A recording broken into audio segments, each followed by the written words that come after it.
আসসালামু আলাইকুম। আজকে আমরা আরবি ব্যাকরণের একটি গুরুত্বপূর্ণ বিষয় নিয়ে আপনাদের সামনে আলোচনা করতে যাচ্ছি। যারা আমরা এতদিন আরবি শিখেছি তারা হয়তো বা শব্দ নিয়ে আমরা বিভিন্ন রকম গুরুত্বপূর্ণ বিষয় বা পরিবর্তন দেখেছি। আজকে আমরা গ্রামারের মধ্যে এমন একটা বিষয় দেখব, সেটি হচ্ছে একটি বিশেষ্য আরেকটা বিশেষ্যের মধ্যে কিভাবে সম্পর্ক স্থাপন হয়। এমনভাবে সম্পর্ক স্থাপন করবেন যাতে আপনার কথা বলতে বা বুঝতে কোনো অসুবিধা না হয়। যেমন আমার বই, তাহলে এখানে আমার বই বলতে এখানে আমার সাথে বইয়ের একটা সম্পর্ক আছে। বইটা কি আমার, আর এর, তারপরে টেবিলের উপরে, এর উপরে বইটি, এটা হলো মানে একটা, এর উপরে আরেকটি। যেমন হলো আল্লাহর বই, আল্লাহর কিতাব, তাহলে আমরা কি এর, আল্লাহ এর কিতাব, এর যখনই বোঝা যাচ্ছে তার মানে একজনের সাথে আরেকজনের একটা সম্পর্ক স্থাপন হচ্ছে। ঠিক এইটা বুঝতে গেলে আমাদেরকে মুদাফ আর মুদাফ ইলাহি এই শব্দ টার্মসটি আমাদের মনে রাখতে হবে।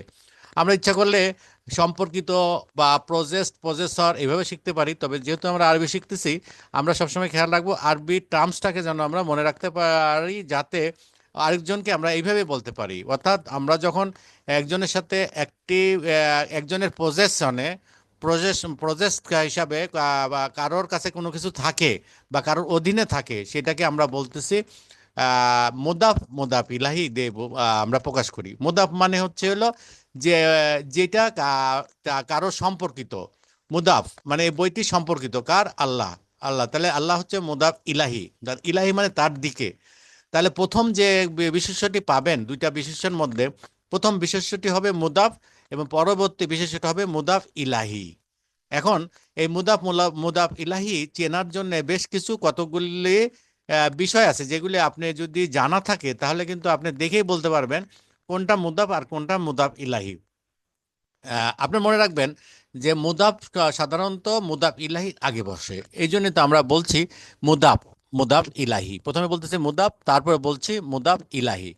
তাহলে দেখেন, আমরা এখানে মুদাফ শব্দটি যখন আমরা মুদাফ ইলাহির আগে বসে, তখন কিন্তু এইটি কখনোই আল ব্যবহার হবে না। কেন আল ব্যবহার হবে না? কারণ এটা অলরেডি নির্দিষ্ট করাই আছে মুদাফ ইলাহির সাথে। যেমন আল্লাহর বই, কিতাবুল্লাহি, কিতাবু, আল কিতাবু আল্লাহি দরকার নাই, আল্লাহ এখানে দি বসানো হয় নাই। কিন্তু আমরা যদি আর রাজুলু বলি, আর রজুলু মানে হচ্ছে মানুষটি, কিতাবু আল রজুলি, এখানে শেষে একটা জের হয়ে যাচ্ছে। যেমন একইভাবে দেখেন কিতাবু আল্লাহি, কিতাবুল্লাহি মানে আল্লাহর বই, একটা মানে আল্লাহর শব্দের শেষে নিচে একটা জের হবে। অর্থাৎ এটি অবশ্যই একটি জের হয়ে যাবে। মুদাফ ইলাহি সবসময় জের হবে। যে মুদাফ ইলাহির শেষে জের, আগে একটা আল হয়তো বসবে। এবং মুদাফ কখনোই আপনার আল হবে না। মুদাফ কেন আল হবে না একটু আগে আপনাকে বলছিলাম। অলরেডি নির্দিষ্ট করা আছে, যে তাইলে ডাবল নির্দিষ্ট করানোর কোনো প্রয়োজন নেই। এই জন্যে মুদাফ ইলাহির কোনো আল নেই। তাহলে আমরা কয়েকটি বিষয় জানতে পারলাম। যেমন কোনো কিছুর পজেস যদি থাকে, মানে আমার অধীনে আছে এমন কিছু, বা কারোর অধীনে থাকে, তাহলে কারোর অধীনে মানে সেটাও বিশেষ্য হবে, এবং যেটা অধীনে থাকবে সেটাও বিশেষ্য হবে। অর্থাৎ একটি হবে প্রসেসর, মানে যে জিনিসটা ধারণ করে বা যার কাছে থাকে বা যার অধীনে থাকে সেটা হলো প্রসেসর। আর প্রজেস্ট মানে সে কি কি আছে তার কাছে, মানে সে তার কি। এমন দুনিয়ার অনেক কিছু হতে পারে, যেমন আমার বই, ঢাকার রাস্তা, চোখের পাতা, এরকম অনেক। কার অধীনে প্রশ্ন করলে যে পাওয়া যায় সেটি হচ্ছে মুদাফ ইলাহি। এটা কার অধীনে আছে সেটা হচ্ছে মুদাফ ইলাহি। মুদাফ ইলাহি সবসময় মুদাফ মুদাফের পরে বসে। খুব সহজ কথা, আপনারা এই দুটি শব্দ মনে রাখবেন, মুদাফ এন্ড মুদাফ ইলাহি। আমার মনে হয় এটি আপনারা যখনই যে যে কোনো আরবি কোনো সেন্টেন্স দেখবেন, তার মধ্যে যদি দেখেন এরকম একটি শব্দ, দুইটি শব্দ পাশাপাশি আছে, অর্থাৎ দুইটি নাউন পাশাপাশি আছে, তাহলে অবশ্যই মনে রাখবেন একটি এর উপরে যদি আল না থাকে এবং পরবর্তীকালে পরবর্তী শব্দের উপরে যদি আল থাকে, তাহলে বুঝে নেবেন একটা মুদাফ একটা মুদাফিলাই। আপনি তো অর্থটা বুঝতেছেন না, অথবা যেটা প্রথমে আছে সেটাও বোঝেন না, পরেরটা বোঝেন না, তবে এটা বুঝতে পারতেছেন যে পরেরটা মানে সেকেন্ড যে বিশেষ্যটি আছে সেটা আগের বিশেষ্যের কোনো কিছু হয়ে থাকবে। অর্থাৎ প্রথমটি হবে প্রজেসর, প্রপোজেসড, আর পজেসড মানে কি সে তার কাছে আছে বা কি বিষয় বলতেছে। এবং মুদাফ ইলাহি সবসময় খেয়াল রাখবেন এটি জের হবে। জের হবে কেন? এটা সাধারণত নিয়ম, কারণ তার, তাহার, ঢাকার, এই যে এর, এই যে আমরা এর এর বলতেছি না, এর মানে জের, আপনারা এটা মনে রাখলে খুব সহজ হবে। আমরা শুধুমাত্র মুদাফ মুদাফ ইলাহি বলবো না, আমরা আজকে আপনাদের এই সাথে সাথে আপনার কিছু জের প্রদানকারী অব্যয়, অব্যয় বলতে কেন বলতেছি, আমরা আজকে অব্যয় নিয়ে আলোচনা করব।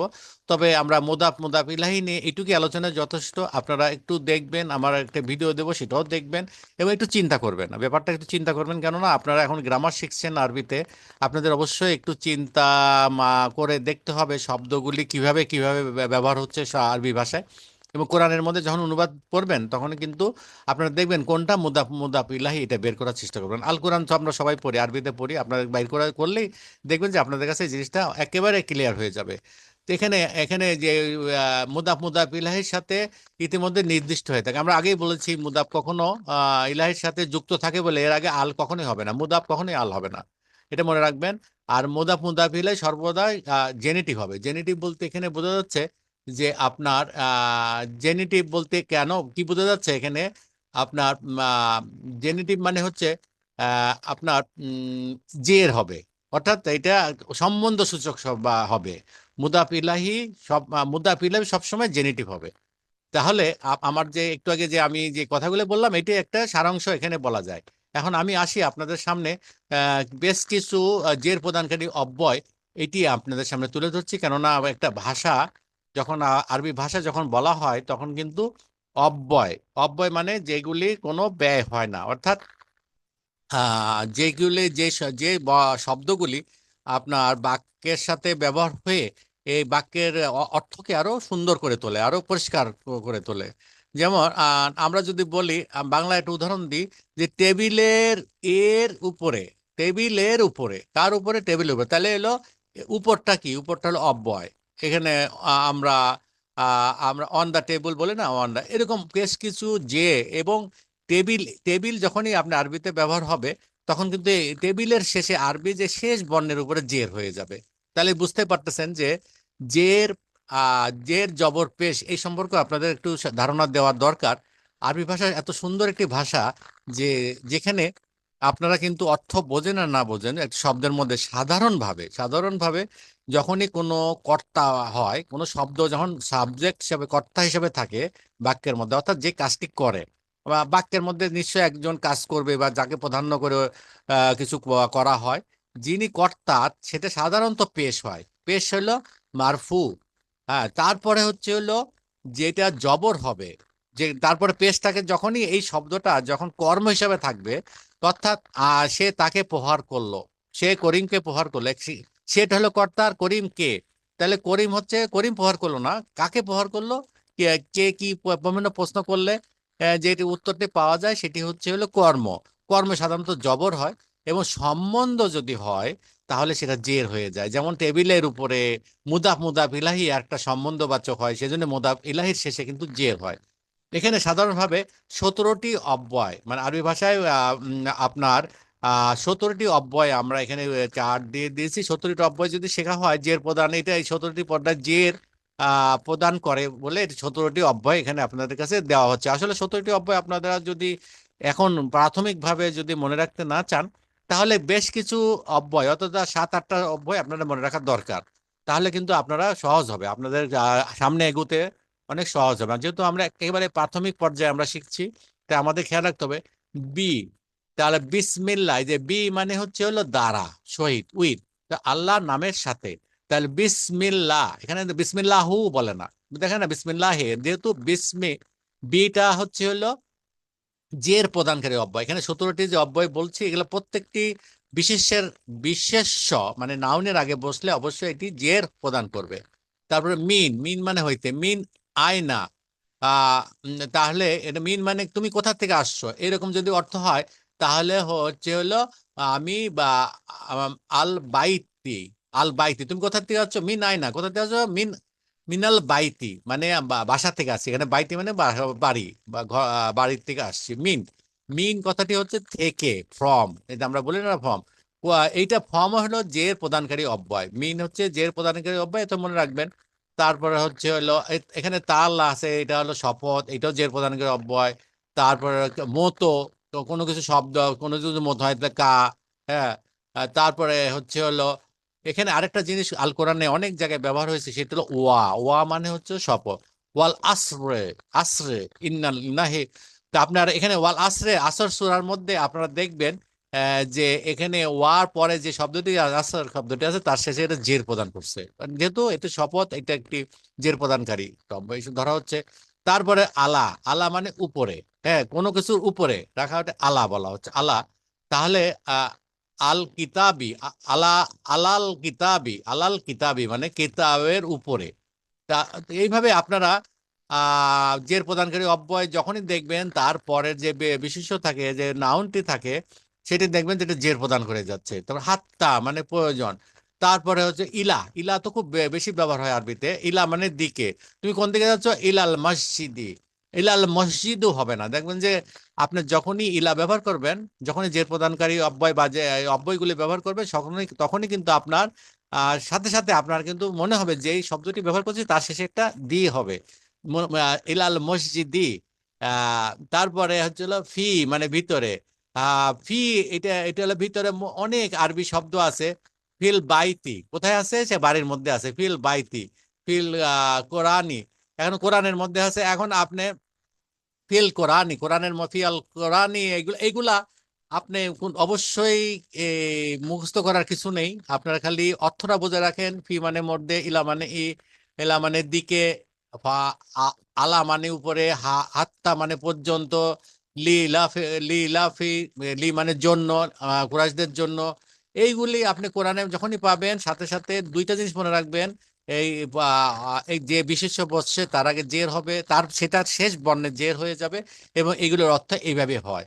তো খুব সহজ। আমি মনে করি আমাদের এই সংক্ষিপ্ত কোর্সে আমাদের হরফ নিয়ে যেটা আমরা বলছিলাম, এতদিন আমরা আলাপ করছিলাম বিশেষ্য, আমরা বিশেষ্য ক্রিয়া এবং হরফ, এই হরফ এইটুকুই বললাম, কেননা এটা বিস্তারিত আলাপ করলে এটা ঘুরে ফিরে একই কথা বারবার বলতে হবে।